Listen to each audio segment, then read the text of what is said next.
दोस्तों नमस्कार। मेरा नाम है अनूप आकाश वर्मा और आप देख रहे हैं द रिपोर्टर हिंदी। उत्तर प्रदेश विधानसभा चुनाव 2027 के संदर्भ में अरविंद केजरीवाल और उनकी पार्टी आम आदमी पार्टी की स्थिति को समझने के लिए हमें संगठनात्मक विस्तार, पिछले चुनावी प्रदर्शन, सामाजिक समीकरण और वर्तमान राजनीतिक एक्टिविज्म, खासकर संजय सिंह की पदयात्राओं को एक साथ देखना होगा। आज के इस वीडियो में हम बात करेंगे आम आदमी पार्टी उत्तर प्रदेश के 2027 में होने वाले विधानसभा चुनावों में कहां खड़ी है और क्या अखिलेश यादव के साथ समाजवादी पार्टी के साथ आम आदमी पार्टी गठबंधन में चुनाव लड़ सकती है या नहीं। उत्तर प्रदेश की 403 सीटों वाली राजनीति में आम आदमी पार्टी अभी एक उभरती हुई लेकिन सीमित प्रभाव वाली पार्टी है, जिसका वोट शेयर अभी तक 1-2% के आसपास माना जाता है और इसका सीधा मुकाबला अखिलेश यादव की समाजवादी पार्टी, बीजेपी और बीएसपी जैसे स्थापित दलों से है।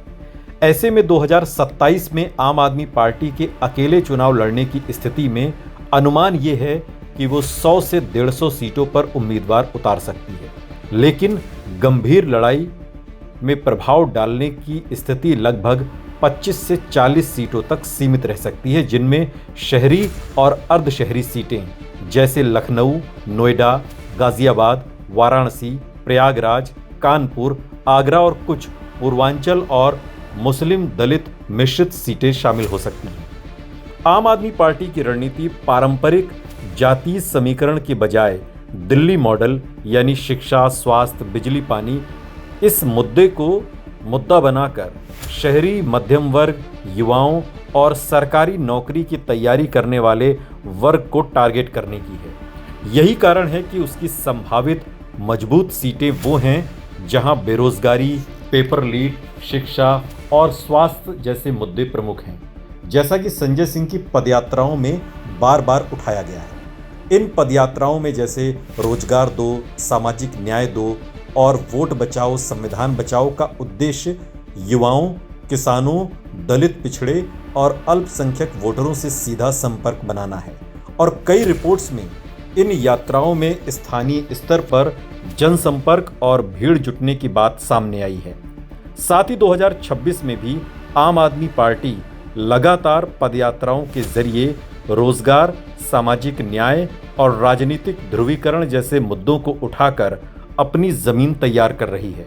हालांकि इन पदयात्राओं का वास्तविक चुनावी असर सीमित, लेकिन कैडर बिल्डिंग प्लस वोट प्रतिशत बढ़ाने तक रहने की संभावना ज्यादा है। यानी ये आम आदमी पार्टी को 1 से 2% से बढ़ाकर 3 से 5% वोट तक तो पहुंचा सकती है, पर सीधे बड़ी संख्या में सीट जीत में तब्दील होना अभी कठिन दिखता है। अगर जीत की बात करें तो आम आदमी पार्टी अकेले लड़कर 2027 में 0 से 3 सीट जीतने की स्थिति बना सकती है, जबकि 10 से 15 सीटों पर किंग मेकर या वोट काटने वाली पार्टी की भूमिका निभा सकती है। अब गठबंधन की बात करें तो आम आदमी पार्टी और समाजवादी पार्टी के बीच वैचारिक स्तर पर कुछ समानताएं हैं। पीडीए, पिछड़ा, दलित, अल्पसंख्यक और सामाजिक न्याय की राजनीति दिखाई देती है और खुद आम आदमी पार्टी की पदयात्राएं भी इन वर्गों को टारगेट कर रही हैं। लेकिन व्यावहारिक राजनीति में समाजवादी पार्टी पहले से ही कांग्रेस और अन्य दलों के साथ इंडिया ब्लॉक में है। ऐसे में आम आदमी पार्टी को शामिल करना सीट बंटवारे को जटिल बना सकता है।